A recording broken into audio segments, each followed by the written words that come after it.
awal akuntansi. Dennis Masbezaran mengemukakan bahwa asal-muasal menulis sebenarnya ditemukan dalam perhitungan. Catatan akuntansi lainnya yang berumur ribuan tahun juga ditemukan di berbagai belahan dunia lainnya. Catatan-catatan ini menunjukkan bahwa pada setiap tahapan perkembangan orang-orang menginginkan informasi terkait upaya dan pencapaiannya. Seorang matematikawan dan biarawan asal Italia bernama Fra Luca Pacirio menulis buku tentang aritmatika yang menyertakan penjelasan mengenai double entry bookkeeping dengan judul Summa de Arithmetica Geometria Proportionalita yang diterbitkan pada tahun 1494. Sampai abad ke-19, pembukuan telah meluas menjadi akuntansi. Selain itu, muncul konsep bahwa kontribusi awal pemilik ditambah atau dikurangi dengan laba atau rugi menunjukkan nilai kekayaan bersih atau net worth. Sampai kuartal terakhir pada abad ke-19 merupakan periode perubahan ekonomi yang memberikan stimulan untuk dibentuknya profesi akuntansi di Amerika Serikat. Institute of Accountants of New York yang dibentuk pada tahun 1882 adalah organisasi akuntan profesional yang pertama. Pada tahun 1887, organisasi nasional yakni American Association of Public Accountants atau AAPA dibentuk. Lalu akuntansi di Amerika Serikat sejak tahun 1930. Pada tahun 1935, American Association of University Instructors in Accounting mengubah namanya menjadi American Accounting Association atau AAA dan mengumumkan niatnya untuk memperluas aktivitasnya dalam riset dan pengembangan terkait prinsip-prinsip dan standar-standar akuntansi. Suasana setelah depresi besar di Amerika Serikat ditandai dengan sejumlah regulasi.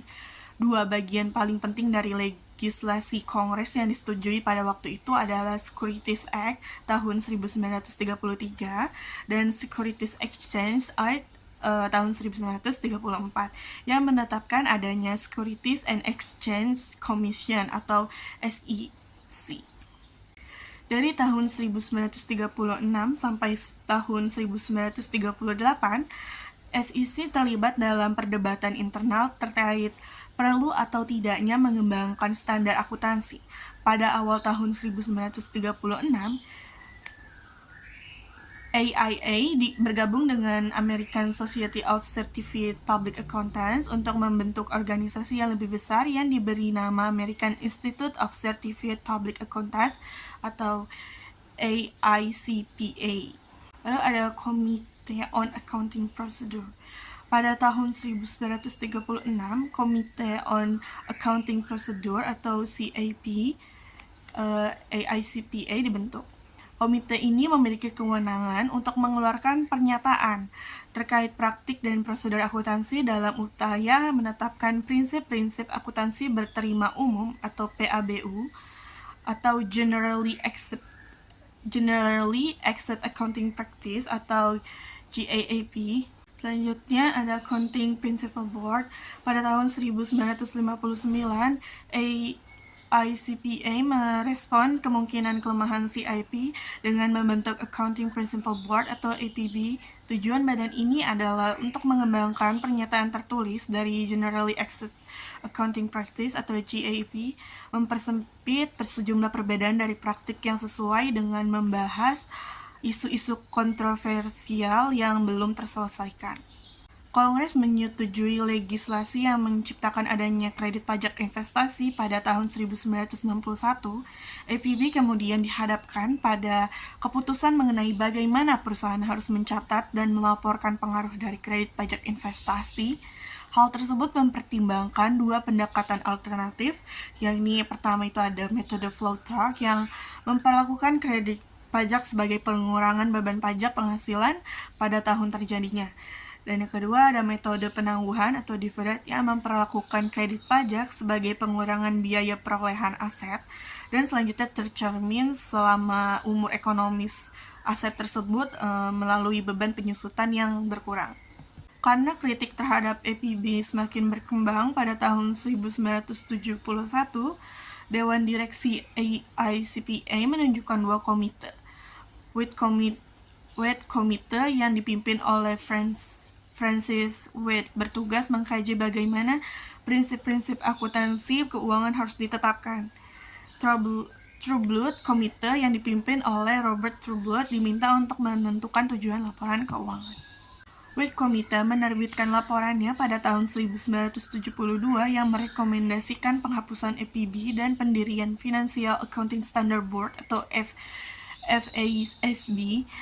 Lalu Trueblood Committee yang secara formal dikenal sebagai Study Group on Objective of Financial Statements menerbitkan laporannya pada tahun 1973 setelah terjadi perdebatan besar dan dengan pertimbangan yang lebih bersifat tentatif di dalam rekomendasinya yang terkait dengan tujuan laporan keuangan daripada rekomendasi yang diberikan Wade Committee mengenal penentuan prinsip-prinsip akuntansi.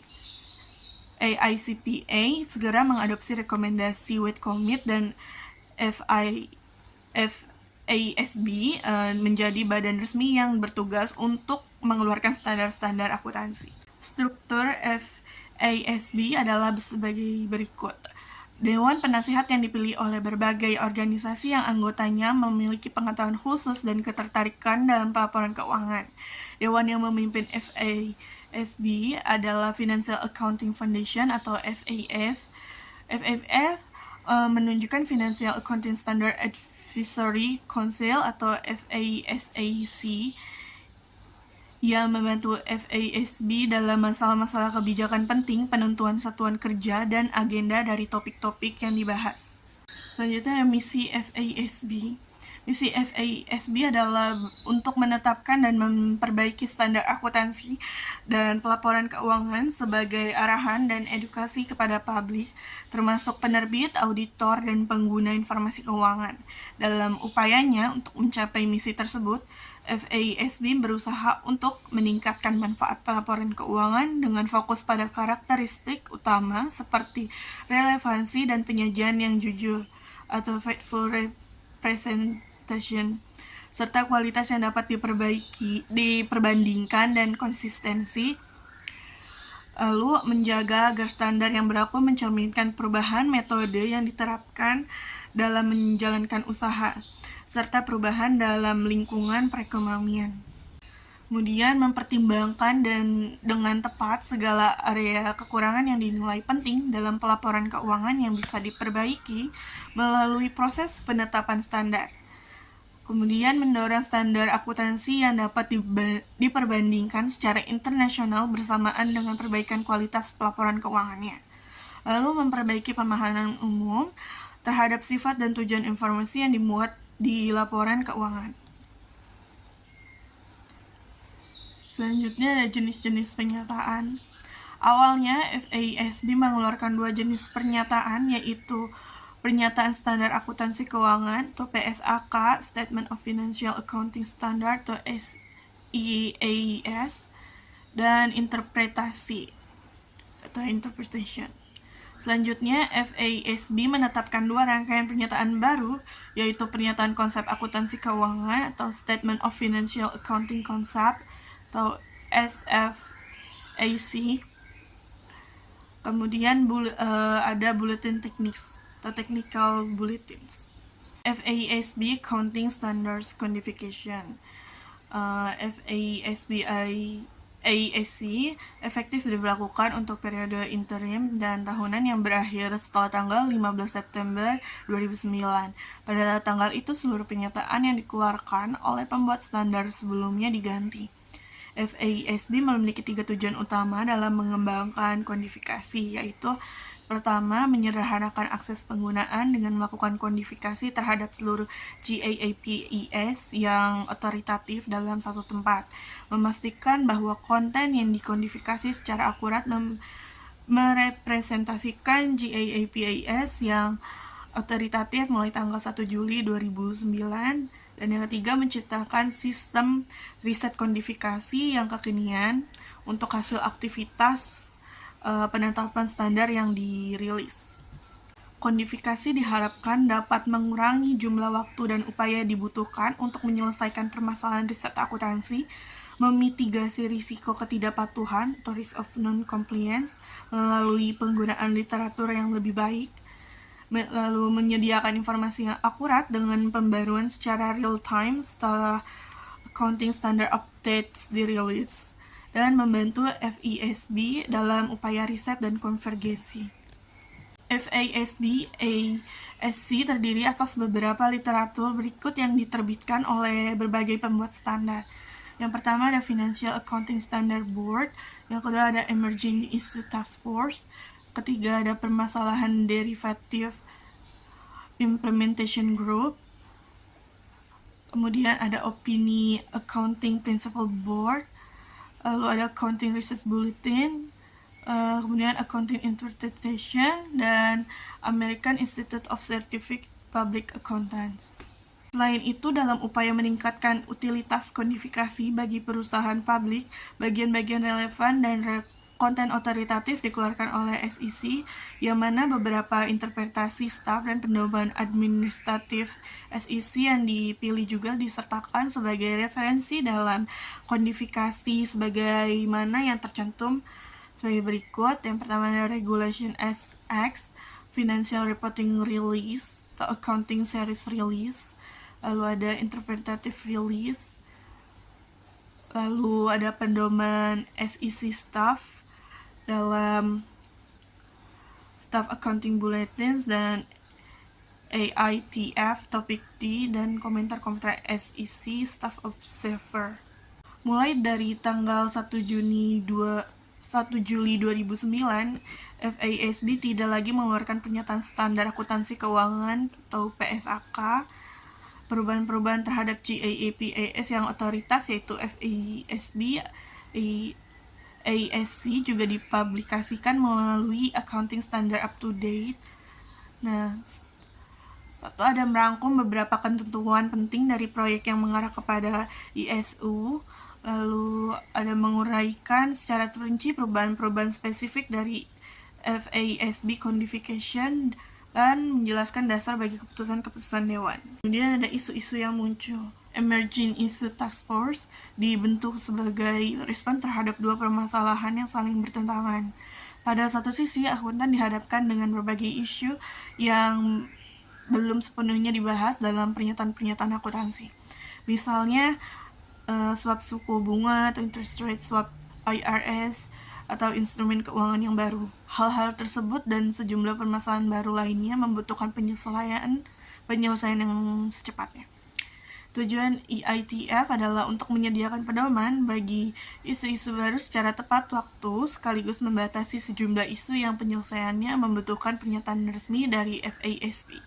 Dan selanjutnya ada kelebihan standar. Selama ini FASB, SEC, dan AICPA telah dikritik karena memaksakan terlalu banyak standar akuntansi pada komunitas bisnis. Permasalahan kelebihan standar atau standard overload ini membebani terutama pada usaha-usaha kecil yang tidak memiliki sumber daya ekonomi untuk melakukan riset dan menerapkan semua pernyataan yang dikeluarkan oleh badan-badan otoritatif tersebut.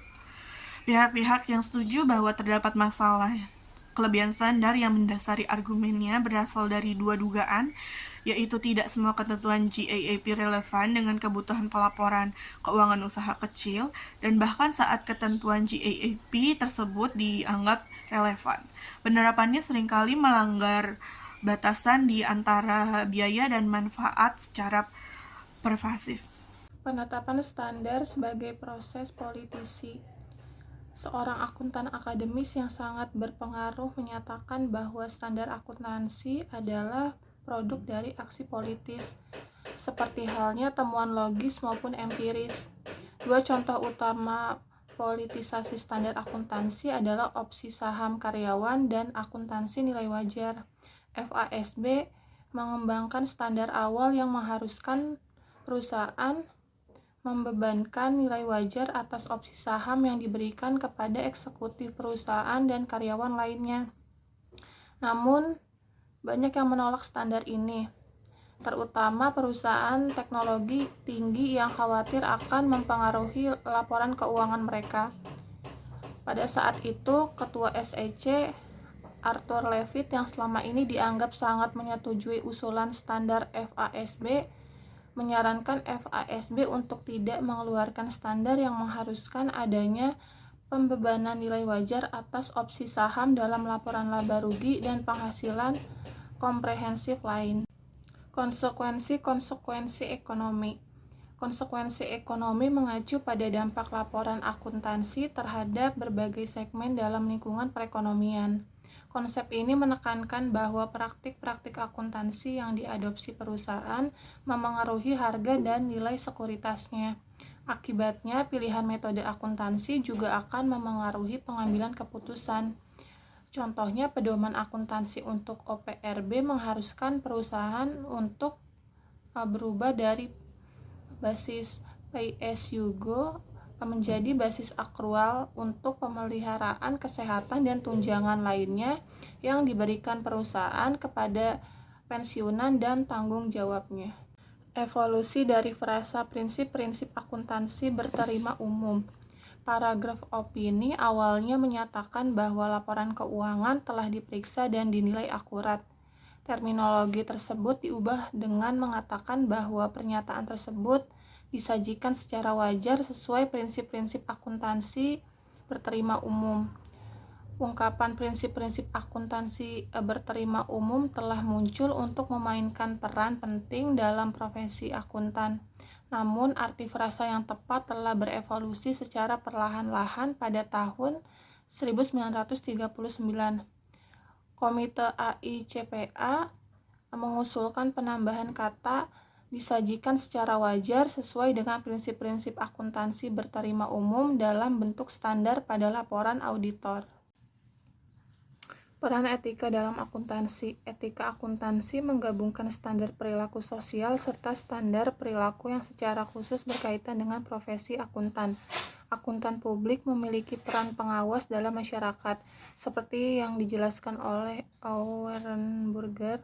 Laporan keuangan korporat adalah sumber informasi utama untuk investasi, dan peraturan federal mengharuskan perusahaan publik untuk menyerahkan laporan keuangan mereka kepada SEC untuk mengendalikan akurasi informasi yang disediakan bagi publik. Auditor independen yang bersertifikasi harus mengaudit laporan keuangan ini dan memberikan opini apakah laporan tersebut wajar. Pada tanggal 1 Januari 2001, saham Enron terjual dengan harga lebih dari 90.000 per lembarnya. Sejak itu hingga awal musim panas 2001, 19 lembaga riset investasi mengevaluasi kinerja Enron, dengan 12 diantaranya memberikan rekomendasi strong buy dan 5 memberikan rekomendasi buy. Enron menggunakan special purpose entities untuk mengakses modal dan lindung nilai resiko. Mekanismenya melibatkan pemindahan aset dan utang ke SPE yang kemudian meminjam dana untuk investasi tanpa mengungkapkannya di laporan keuangan Enron. FASB mengenakan batasan bahwa hanya 3% dari SPE yang dimiliki oleh investor luar yang harus diungkapkan. Pada tanggal 16 Oktober 2001, Enron melaporkan kerugian di kuartal ketiga, menyebabkan sahamnya turun menjadi $33 per lembar. Pada tanggal 28 Oktober, masalah dengan SPE diungkapkan ke publik dan menjadi sebuah komite khusus dibentuk untuk menyelidikinya. Sementara itu, saham Enron terus jatuh. Pada tanggal 2 Desember, Enron mengajukan kebangkrutan. Enron adalah kegagalan audit besar keempat yang mempengaruhi Arthur Andersen atau AA sejak 1999. AA membayar $1.100 juta untuk menyelesaikan gugatan pemegang saham Sunbeam pada Mei 2001 dan $7 juta kepada SEC dalam kasus Waste Management pada Juni 2001. Kehancuran AA, kantor akuntan publik terbesar kelima di dunia dengan 85.000 karyawan di 84 negara, terasa di seluruh perekonomian. Pada tahun 2001, AA melaporkan pendapatan AS sebesar $9,3 miliar. Namun perusahaan ini mulai mengalami kejatuhan karena gugatan hukum. Pada 10 Januari 2002, AA mengumumkan pembuangan dokumen terkait penugasan Enron mengakhiri mitra utama. memberikan cuti kepada 3 mitra lain, dan menempatkan tim manajemen baru di Houston. Pada 15 Maret 2002, AA didakwa atas upaya menghalangi hukum. Sidang dimulai pada 2 Mei.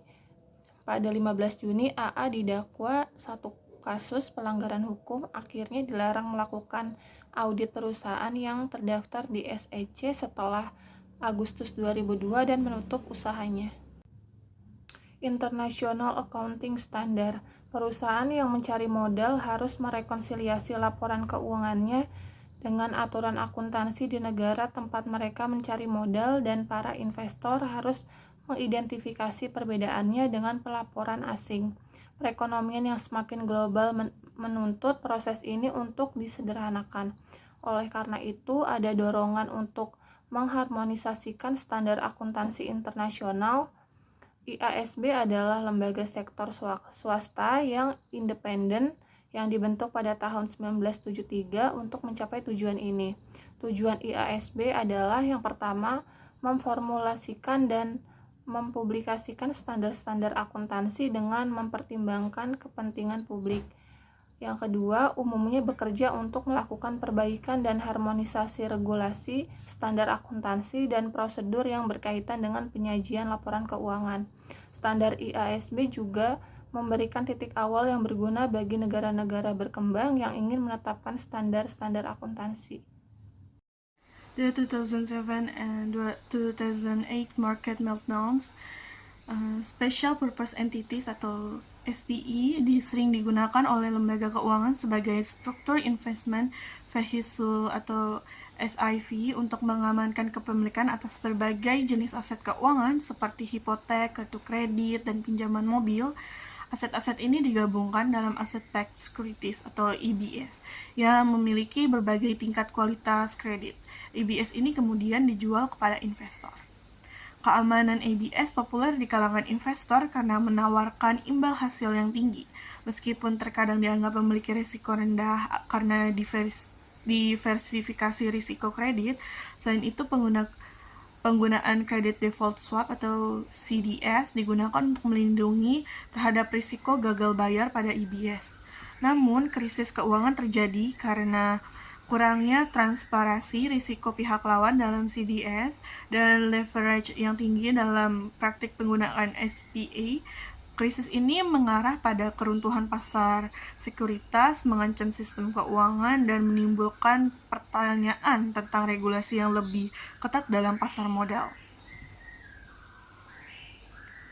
Penerbit CDS seperti AIG hingga penggantian kerugian diragukan. Dalam menghadapi keruntuhan pasar dan risiko pihak lawan yang parah, SIV menghadapi kebangkrutan atau keharusan bagi sponsor mereka untuk membeli kembali aset-aset mereka yang mengalami penurunan nilai.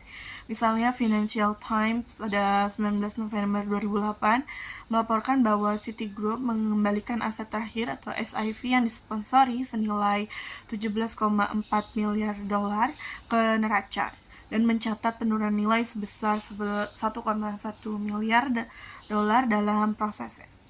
Banyak sponsor menghindari konsolidasi dengan membuat expected loss notes atau ELN, sekuritas yang dijual oleh sponsor kepada pihak luar, di mana pihak tersebut dikontrak untuk menyerap sebagian besar kerugian yang diharapkan dari variable interest entities atau VIE dan menerima sebagian besar keuntungan bersih yang diharapkan. Dengan demikian, pemegang ELN menjadi penerima manfaat utama berdasarkan FIN 46 dan konsolidasi akan dilakukan dengan laporan keuangan pemegang ELN, bukan dengan sponsor. Terbebas dari konsolidasi, sponsor kemudian dapat mengeksploitasi VIE di luar neraca sebanyak yang diinginkannya. Selain itu, sponsor akan menerima biaya untuk berbagai layanan yang diberikan kepada VIEs. Mulai tahun 2007, seluruh struktur ini runtuh. Selanjutnya ada efficient contracting. Ada dua pendekatan utama dalam pelaporan keuangan, yaitu akuntansi nilai wajar dan kontrak yang efisien. Dalam kontrak yang efisien, informasi Akuntansi dianggap sebagai alat untuk membantu perusahaan mencapai efisiensi kontrak dengan biaya terendah. Kontrak hutang dan kompensasi seringkali bergantung pada variabel akuntansi seperti laba bersih, dan tujuannya adalah untuk membangun kepercayaan di antara pemberi pinjaman dan pemegang saham dengan biaya yang minimal. Lalu ada a note on ethical behavior. Runtuhnya perusahaan seperti Enron dan WorldCom telah menggoyahkan kepercayaan publik terhadap laporan keuangan. Dan meskipun ada peraturan yang diatur seperti GAAP, perilaku etis oleh akuntan dan editor juga diperlukan. Penekanan pada perilaku etis diharapkan dapat mencegah kegagalan pelaporan keuangan dan memastikan laporan keuangan yang berguna dan dapat dipercaya bagi masyarakat. Perilaku etis dalam konteks ini berarti bertindak dengan integritas dan independensi, dengan memprioritaskan kepentingan publik di atas kepentingan pemberi kerja dan klien jika ada konflik. Thomas Hobbes menggarisbawahi pentingnya perilaku kooperatif dalam masyarakat. Meskipun ada aturan dan regulasi, perilaku etis tetap diperlukan untuk mencegah pelanggaran aturan yang merugikan masyarakat. Perilaku etis juga memiliki dimensi waktu, di mana akuntansi harus mempertimbangkan konsekuensi jangka panjang dari tindakan mereka. Ada rules-based versus principle-based accounting standards. Standar berbasis aturan mencoba menetapkan aturan rinci tentang bagaimana melakukan akuntansi, sementara standar berbasis prinsip memberikan prinsip-prinsip umum dan mengandalkan pertimbangan profesional auditor untuk menerapkannya dengan benar. Contoh disebutkan tentang FASB nomor 346 yang mengenakan aturan konsolidasi entitas dengan kepentingan variabel sebagai respon terhadap penyalahgunaan aturan sebelumnya oleh Enron. Namun peraturan semacam ini dapat diabaikan oleh lembaga keuangan dengan pembuatan catatan kerugian yang diperkirakan. Standar berbasis prinsip akan mengharuskan konsolidasi atau pengungkapan tambahan jika dianggap diperlukan untuk menghindari penyesatan. Terdapat perdebatan apakah standar akuntansi AS lebih berbasis prinsip dibandingkan standar internasional. Namun beberapa menganggap bahwa pelaporan keuangan AS pada dasarnya berbasis prinsip karena hukuman yang tinggi untuk pelaku keuangan yang menyesatkan. Meskipun begitu, ada contoh di mana hukum tidak efektif. Kemudian ada the complexity of information in financial accounting and reporting. Kompleksitas informasi dalam akuntansi dan pelaporan keuangan bisa terjadi karena tidak ada konsep dan standar akuntansi yang sempurna, sehingga individu memiliki preferensi yang berbeda dalam menanggapi informasi akuntansi. Investor, pemegang saham, pemegang obligasi, dan manajer mungkin memiliki perspektif yang berbeda terhadap penilaian aset dan liabilitas perusahaan. Selain itu, kompleksitas juga muncul karena informasi akuntansi memengaruhi pasar perekonomian secara keseluruhan. Akuntansi keuangan dihadapkan pada tantangan dalam menghadapi konflik preferensi kelompok yang berbeda dalam pelaporan keuangannya. Peran penelitian akuntansi. Sebuah buku tentang teori akuntansi harus mengacu pada penelitian akuntansi, yang sebagian besar terdapat dalam jurnal akademis. Ada dua cara yang saling melengkapi dalam memandang peran penelitian. Yang pertama adalah mempertimbangkan dampaknya terhadap praktik akuntansi. Misalnya, inti dari pendekatan kegunaan keputusan yang mendasar kerangka konseptual adalah bahwa investor harus diberikan informasi untuk membantu mereka membuat keputusan investasi yang baik. Yang kedua, untuk meningkatkan pemahaman kita tentang lingkungan akuntansi. Misalnya, penelitian mendasar mengenai model resolusi konflik, khususnya model teori keagenan, telah meningkatkan pemahaman kita tentang kepentingan manajer dalam pelaporan keuangan, peran rencana kompensasi eksekutif dalam memotivasi dan mengendalikan operasi manajemen di perusahaan, dan cara-cara di mana rencana tersebut menggunakan informasi akuntansi. Pentingnya asimetri informasi. Terdapat dua jenis asimetri informasi yang penting untuk dipahami. Yang pertama adalah seleksi merugikan yang terjadi ketika orang dalam seperti manajer perusahaan memiliki pengetahuan lebih banyak tentang kondisi perusahaan dan masa depannya daripada investor luar. Mereka bisa memanfaatkan pengetahuan ini dengan cara yang merugikan investor luar, seperti memanipulasi informasi atau menunda pengungkapan informasi. Jenis asimetri informasi yang kedua adalah bahaya moral yang terjadi ketika salah satu pihak dalam kontrak mengambil tindakan yang tidak bisa diamati oleh pihak lain dalam satu kontrak. Contohnya adalah manajer yang mungkin tidak bekerja dengan sungguh-sungguh karena pemegang saham dan pemberi pinjaman tidak dapat mengawasi secara langsung. Perhatikan bahwa seleksi merugikan dan bahaya moral diakibatkan oleh asimetri informasi.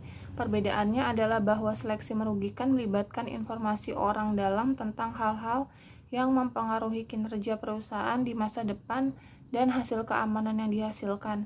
Bahaya moral melibatkan upaya manajer tahu seberapa keras dia bekerja tetapi investor tidak. Masalah mendasar teori akuntansi keuangan. Mengingat ketiadaan konsep akuntansi yang sempurna atau benar, ukuran laba bersih yang paling bermanfaat untuk memberikan informasi kepada investor adalah yang diperlukan untuk mengendalikan seleksi yang merugikan. Akuntansi nilai kini selama andal memenuhi peran ini dengan memberikan informasi terkini tentang aset dan liabilitas, mengurangi kemampuan untuk memanfaatkan perubahan aset dan nilai tanggung jawab di masa depan. Akuntansi nilai wajar dapat meningkatkan pelaporan penata layanan karena manajer bertanggung jawab atas keuntungan dan kerugian nilai saat ini. Dalam perspektif manajerial, ukuran pendapatan yang tidak terlalu fluktuatif dan lebih konservatif seperti yang didasarkan pada biaya historis mungkin lebih cocok untuk memotivasi dan mengevaluasi manajer. Masalah fundamental dalam teori akuntansi keuangan adalah bagaimana menggabungkan peran pemberi informasi investor dan evaluasi kinerja manajer dalam akuntansi informasi. Pendekatan seperti pembuatan subtotal terpisah untuk operasi dan aktivitas manajer atau pendapatan komprehensif lainnya mencoba untuk mengatasi permasalahan ini. Pendapatan komprehensif lainnya adalah upaya untuk mengamankan penerimaan manajer terhadap standar nilai saat ini yang biasanya tidak mencakup keuntungan dan kerugian yang belum direalisasi akibat akuntansi nilai wajar. Peraturan sebagai reaksi terhadap masalah fundamental. Dalam menghadapi masalah mendasar, ada dua reaksi yang muncul. Salah satunya adalah dengan pertanyaan apa masalahnya. Dalam pendekatan ini, upaya diarahkan pada menjaga peraturan seefisien mungkin untuk menjaga stabilitas lingkungan perdagangan, menyelesaikan perselisihan, dan memberlakukan hukuman atas pelanggaran. Investor dan manajer dipandang sebagai peminta dan pemasok informasi, mirip dengan pasar mobil yang menentukan kuantitas yang diproduksi. Dalam perspektif ini, kekuatan pasar dianggap cukup untuk mengatasi masalah seleksi dan penyimpangan moral, melindungi investor, serta menjaga kinerja pasar tenaga kerja dan pasar sekuritas. Reaksi kedua adalah melibatkan regulasi untuk melindungi investor dengan argumen bahwa informasi adalah komoditas yang kompleks dan penting sehingga kekuatan pasar sendiri tidak cukup untuk mengatasi masalah seleksi dan penyimpangan moral. Hal ini mengarah pada peran penetapan standar yang dianggap sebagai bentuk regulasi yang menetapkan konsep dan standar akuntansi umum. Kondisi ideal. Sebelum mempertimbangkan masalah yang timbul dalam akuntansi karena asimetri informasi, ada baiknya untuk mempertimbangkan seperti apa akuntansi dalam kondisi ideal. Yang dimaksud dengan kondisi ideal adalah perekonomian di mana arus kas masa depan perusahaan dan probabilitasnya diketahui. Kemudian penilaian aset dan liabilitas didasarkan pada nilai kini yang diharapkan arus kas masa depan, yaitu nilai pakai. Selain itu, kondisi akuntansi dapat dibandingkan. Misalnya kita akan melihat bahwa ada banyak contoh penggunaan aktual teknik akuntansi berbasis nilai saat ini dalam bidang keuangan. Seleksi yang merugikan. Untuk memahami bagaimana akuntansi keuangan dapat membantu mengendalikan seleksi yang merugikan permasalahannya, diharapkan adanya apresiasi terhadap cara investor mengambil keputusan. Pendekatan yang akan kita ambil dalam sebagian besar buku adalah dengan mengasumsikan bahwa investor adalah orang yang rasional. Artinya, rata-rata investor mengambil keputusan untuk memaksimalkan utilitas atau kepuasan yang diharapkan dari kekayaan. Penyimpangan moral. Permasalahan asimetri informasi merupakan penyimpangan moral yang timbul karena ketidakobservasian upaya manajer dalam menjalankan perusahaan. Artinya, masalah keputusan manajer adalah memutuskan berapa banyak upaya yang harus dilakukan untuk menjalankan perusahaan atas nama pemegang saham. Karena tidak dapat diawasi, manajer mungkin tergoda untuk mengabaikan upaya tersebut. Penetapan standar. Nilai saat ini dari aset dan liabilitas berpotensi lebih menarik bagi investor. Karena jika pasar bekerja dengan cukup baik, nilai saat ini memberikan indikasi yang baik mengenai kinerja perusahaan di masa depan dan hasil investasi. Namun, para manajer mungkin merasakan keuntungan dan kerugian yang belum direalisasi dari penyesuaian nilai tercatat aset dan kewajiban terhadap nilai kini tidak mencerminkan kinerjanya sendiri. Standar setter akuntansi dengan cepat terjebak dalam mediasi antara preferensi yang saling bertentangan investor dan manajer. Proses penetapan standar. Dalam penetapan konsep dan standar akuntansi, negosiasi dan kompromi penting. IASB mengikuti proses yang melibatkan konsultasi luas, investor, program penjangkauan, diskusi, dan penilaian dampak. IASB independen dan memiliki tujuan mengembangkan standar IFRS global yang berkualitas tinggi. Dewan terdiri dari 16 anggota, memerlukan suara mayoritas 10 dari 16 untuk meloloskan standar baru, mendorong negosiasi dan kompromi. Dewan Standar Akuntansi Keuangan mirip dengan IASB dalam misinya untuk menetapkan dan meningkatkan standar akuntansi keuangan. FASB didirikan pada tahun 1973. FASB terdiri dari 7 anggota dengan pengetahuan dan pengalaman yang beragam. Berbeda dengan IASB, FASB memerlukan mayoritas sederhana dalam pemungutan suara untuk meloloskan standar baru. FASB juga independen terhadap organisasi bisnis dan profesional lainnya. Dalam upaya konvergensi internasional, IASB dan FASB telah bekerja sejak tahun 2002 untuk menyatukan standar akuntansi mereka.